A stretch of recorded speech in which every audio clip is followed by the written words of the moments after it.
इंसान का मन तो एक होता है, लेकिन इसके दो अलग अलग पहलू या काम होते हैं।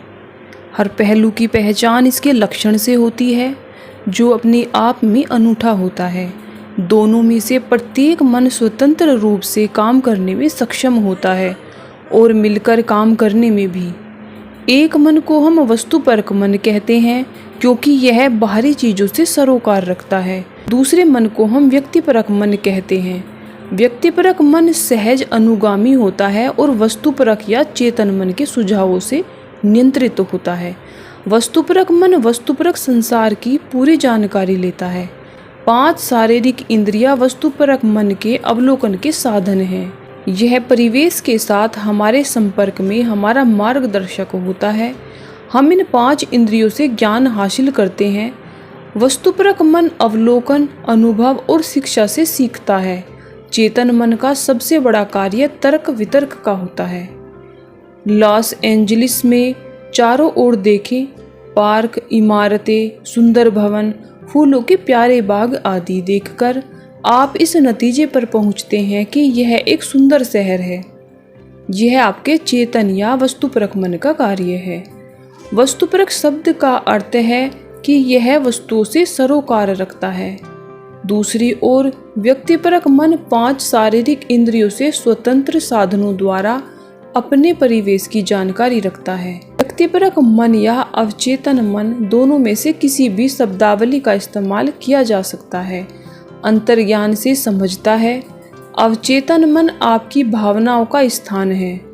हम बिना किसी शक के जानते हैं कि यह अपने सबसे आवश्यक काम तब करता है जब वस्तुपरक इंद्रियां सुषुप्तावस्था में या शिथिल हो।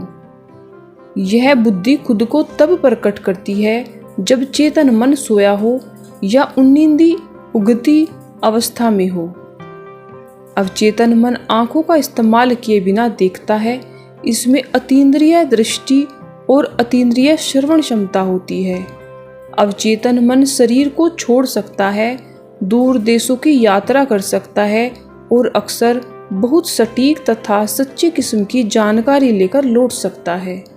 अवचेतन मन के जरिए आप दूसरों के सूक्ष्म विचार पढ़ सकते हैं। यही नहीं, आप बंद लिफाफों और बंद तिजोरियों के विवरणों को भी जान सकते हैं।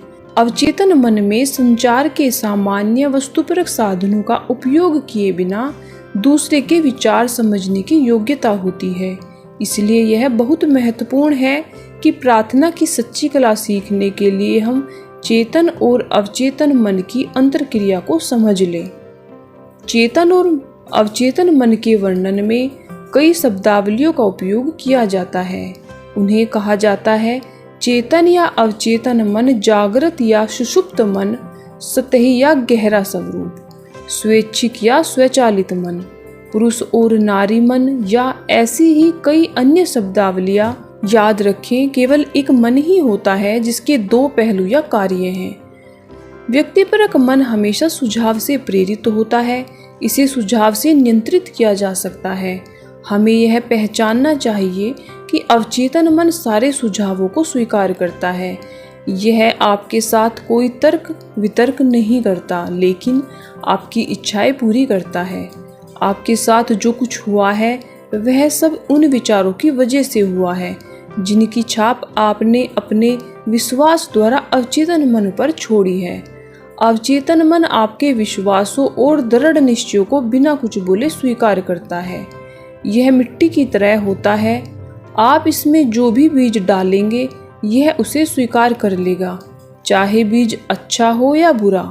याद रखें, आप जिस भी चीज को सच मानते हैं और जिसमें विश्वास करते हैं उसे आपका अवचेतन मन स्वीकार कर लेगा और किसी परिस्थिति, अनुभव या घटना के रूप में आपके जीवन में ले आएगा। विचार भावना के जरिए अवचेतन मन तक पहुंचाए जाते हैं। एक उदाहरण से इसे समझते हैं। चेतन मन किसी जहाज के ब्रिज पर खड़े कप्तान या मार्गदर्शक जैसा होता है। वह जहाज की दिशा तय करता है और इंजन रूम में काम कर रहे कर्मचारियों को आदेश देता है, जिसमें सभी बॉयलर, उपकरण, गाज आदि हैं। इंजन रूम के लोग नहीं जानते कि वे कहाँ जा रहे हैं। वे तो बस आदेश का पालन करते हैं। वे चट्टानों में भिड़ जाएंगे यदि ब्रिज पर खड़ा कप्तान गलत या दोषपूर्ण आदेश जारी कर दे तो कंपास, सक्सटेंट या अन्य उपकरणों के अवलोकन पर आधारित होते हैं। इंजन रूम के कर्मचारी उसका आदेश इसलिए मानते हैं क्योंकि कप्तान वही है। वे कप्तान से पलटकर सवाल नहीं करते, वे तो बस चुपचाप उसके आदेश का पालन करते हैं।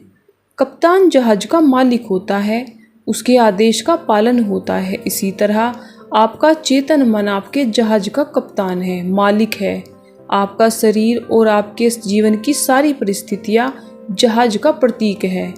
आपका अवचेतन मन आपके दिए आदेशों को ग्रहण करता है जो आपके विश्वासों और सच माने गए सुझावों पर आधारित होते हैं।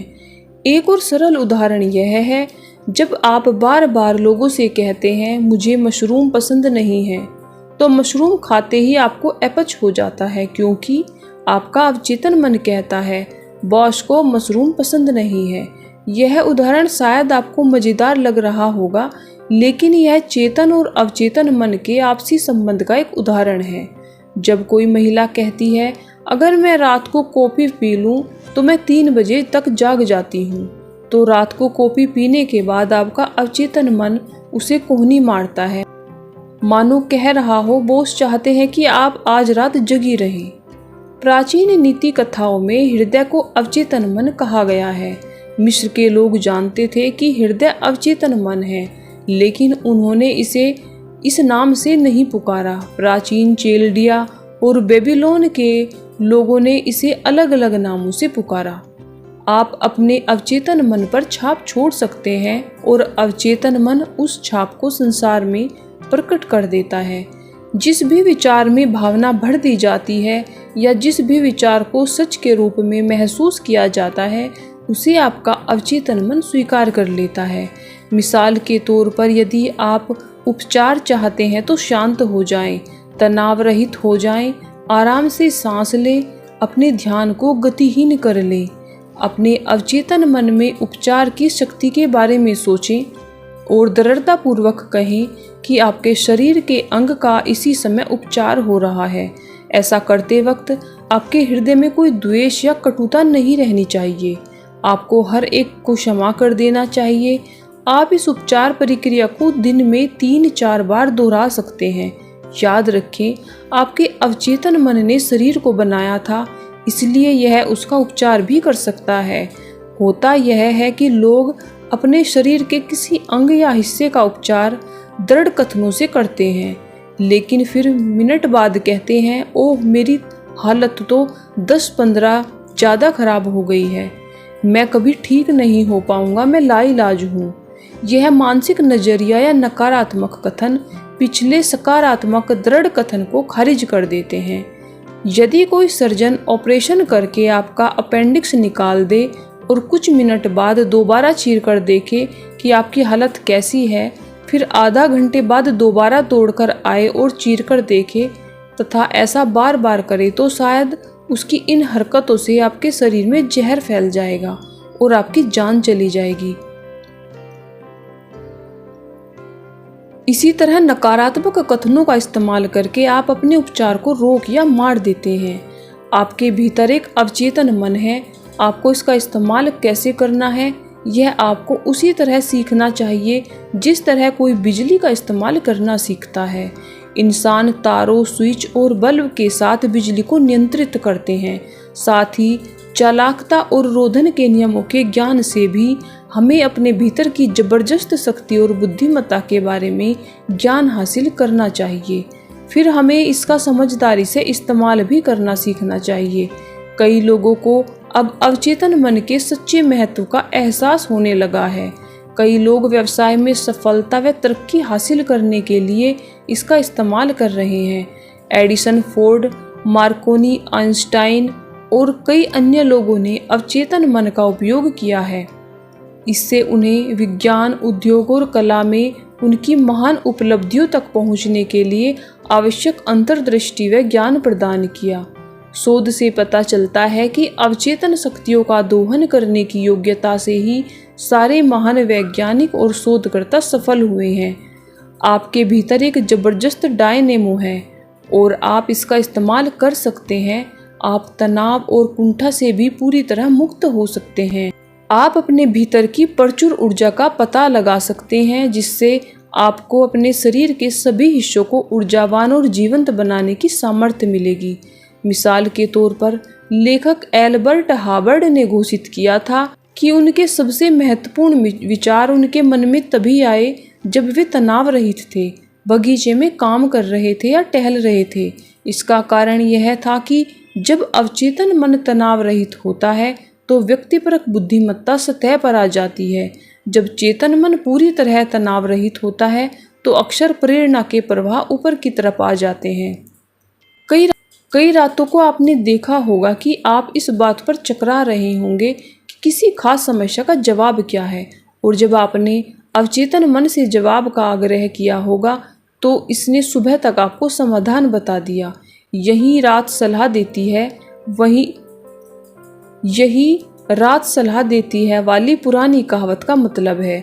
अगर सुबह 7 बजे जागना चाहते हैं और आप अवचेतन मन को 7 बजे जगाने का सुझाव देते हैं तो अवचेतन मन आपको ठीक 7 बजे जगा देगा। यह उदाहरण भी देखें, कोई